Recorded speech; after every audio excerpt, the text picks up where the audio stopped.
Good afternoon and welcome to BJC Mitzvah Day number 169, part 2, using the Sefer HaChinuch. Mitzvah Day keeps us on its way. And we're continuing with the obligation regarding the tumah of a metzora.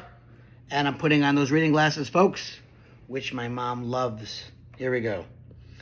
Even in regard to the affliction of people, tsaras has several applications. The most well-known form of tsaras is a white blemish on healthy skin, which is the form discussed first in the scriptural passage at hand. Another form is a white or reddish-white blemish on the skin that is healing from a rash or burn. Yet other forms involve unusual skin conditions in the head or beard. All these types of tsaras are discussed in the passage in Leviticus, Vayikra, and all their various laws are encompassed by this mitzvah. We are commanded to treat a person who is a metzora or as tumah, ritually impure.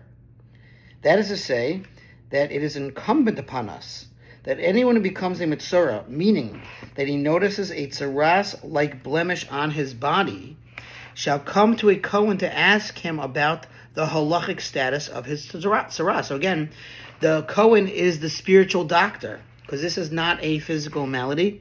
This is not a physical illness. It's something that looks physical, but it's based on a spiritual flaw.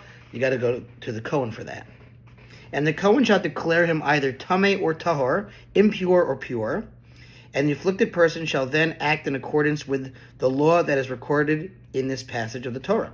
However, the Kohen commands him, he shall not take the matter of the tsaras affliction as an illness that came upon him through happenstance.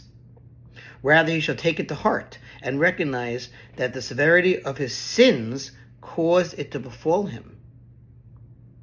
We are so commanded as it is stated in Leviticus. If a person will have on the skin of its flesh, etc., as we mentioned, tseas or sapachas or baheres, and it will become a tsaras affliction on the skin of his flesh, he shall be brought to Aaron the Kohen or to one of his sons, the Kohanim.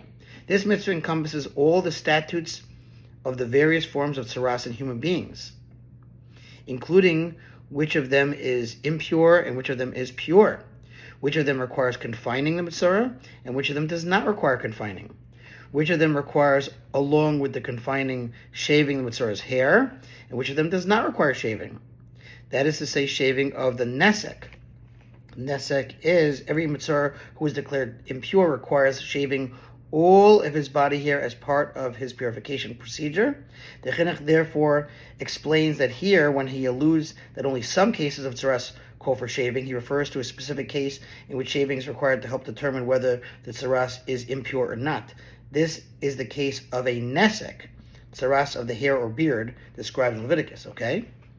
And aside from this, it encompasses many additional laws that govern all the various forms of tsaras on the human body. And we also learned that, so either the Kohen says you're pure, impure, or kind of indecisive, and he waits another week, possibly waits another week. We'll go into it, but that's the idea. Thanks for listening. We will continue with this longer mitzvah, God willing, tomorrow, to sponsor a future mitzvah. Only $36 or $100 for the gold. Have a wonderful day. We'll see you tomorrow.